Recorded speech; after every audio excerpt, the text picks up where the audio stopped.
بسم اللہ الرحمن الرحیم۔ آپ حضرات کی بیٹیاں، بہنیں، بیویاں جو ملازمت یا ٹیچنگ پر جاتی ہیں، ان سے عاجزانہ، مؤدبانہ اور غیرت حیا کو مد نظر رکھ کر ایک گزارش ہے کہ وہ حیادار کپڑوں میں ملازمت کے لیے جایا کریں۔ آج کل باریک ٹراؤزر، کپڑے کا ٹراؤزر، جینز یہ نکل آئے ہیں اور نوجوان بچیاں پہن کر موٹر سائیکل پر پیچھے سوار ہیں یا راستے پر جا رہی ہیں، تو یہ حیا کے خلاف ہے۔ ان الذین یحبون ان تشیع الفاحشۃ فی الذین آمنوا، وہ لوگ جو مسلمانوں میں فحاشی پھیلاتے ہیں ان کے لیے آخرت میں تو عذاب ہے، دنیا میں بھی اللہ ان کو ذلیل کرے گا۔ اللہ کی بات سچی ہے۔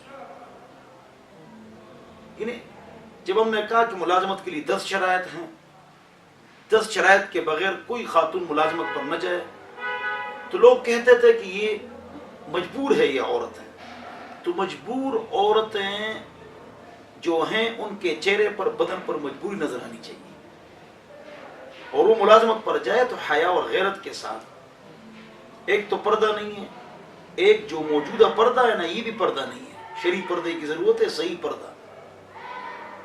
عورت، لڑکی اگر ایسا پردہ کرے جس کی طرف نامحرموں کی نظریں لپک جائیں، وہ بھی جہنم میں جائیں گی، باپردہ عورتوں کے ساتھ جلیں گی، امام غزالی رحمۃ اللہ نے فرمایا۔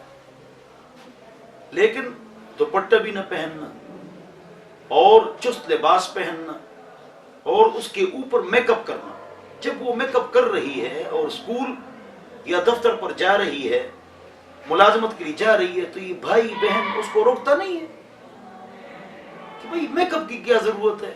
مثلا خصوصاً وہ لڑکیاں جو ابھی 4-5 لڑکوں میں بیٹھے گی اور وہ میک اپ کر کے جا رہی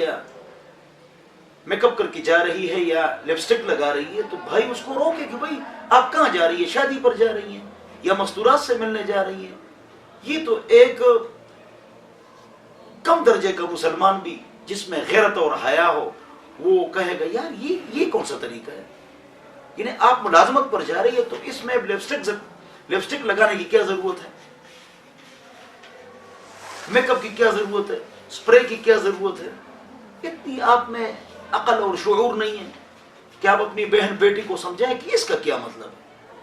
اللہ ہم سب کو سمجھ عطا فرمائے، موت کا پتہ نہیں ہے، غیرت ایمانی اپنے اندر پیدا کریں۔ کیا حالات ہے مسلمانوں کے ساتھ ہمارے بدعمالیوں کی وجہ سے، تو پردہ فرمائیں اور حیا اور غیرت کے ساتھ آپ سفر کریں، اور بھائی، خاوند، والد وہ سمجھائیں کہ آپ کا یہ میک اپ کرنا اور یہ انداز، اور پھر آپ کا لڑکوں کے ساتھ جا کے بیٹھنا یا کوئی ایجوکیشن میں جانا یا اسی طرح مردوں میں ملازمت کرنا، یا آپ خود اس کو موٹر سائیکل پر یا گاڑی میں بٹھا دیں اور اس کو ادھر تک لے جائیں اور پھر آپ واپس آ جائیں، تو آپ نے کہاں بٹھا کے چھوڑ دیا؟ وہ فرشتے ہیں۔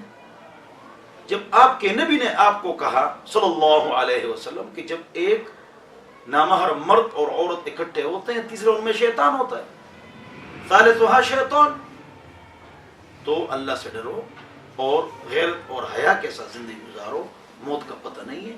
اللہ ہم سب کو سمجھ عطا فرمائے۔